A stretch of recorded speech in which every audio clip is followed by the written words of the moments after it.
How's it going, everybody? Just wanted to do a quick video here. I ended up picking up a new lower receiver from Palmetto State Armory. It was one of their blems that they had. I have my M16A1 build that I did many years ago, and unfortunately, the upper and the lower didn't match because this is the original finish from the parts kit.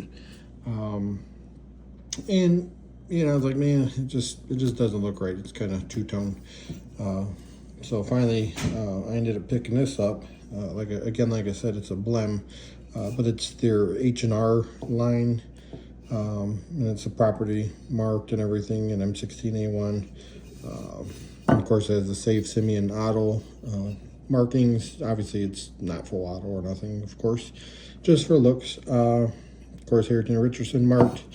Then they do include one sticker and just in a little box, But other than that, it's supposed to be pretty close to what the original M16A1 receiver would be. Of course, you can see all the markings, like the forging and stuff. So I guess it's supposed to be pretty much as close to original as possible. You can kind of see right here what this looks like versus a new version.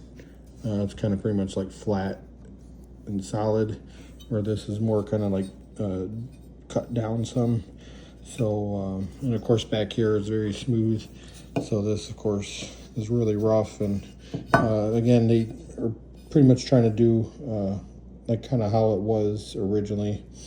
And the other difference, I believe, is right here. It's more of a 90-degree versus it's more swooped coming up here for this pivot pin.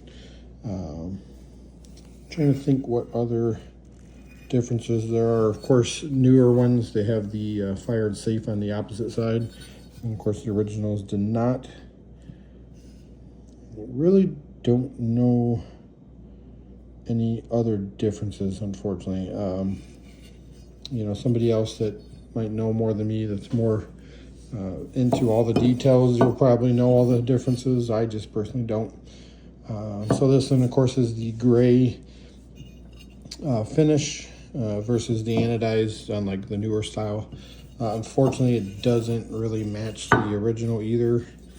Maybe a little oil might help. As you can see, it still kind of has a two-tone look, which is unfortunate, but you know what, to get the original finish of what they used back then, of course, it's, I believe they said the C and H, or I think the C was for Colt. I could be wrong. Again, I don't really know. But this, of course, is definitely an original military upper. So I'm sure it's definitely hard to get it to be 100% matching. But again, hopefully maybe with a little bit of oil, it'll look a little bit better. But we'll see once I get it all put together. So basically, I'm just taking all the parts out of this lower and putting it into this. And then, basically I'll just have an extra lower. And I'll have to figure out what I'm going to do with that one. See what other kind of build I can do or something. But anyways, that's that. So if you're looking to get one, if you have an original like M16 upper like I do, it's not going to be quite the same, unfortunately. So I don't know what's better, this look or that.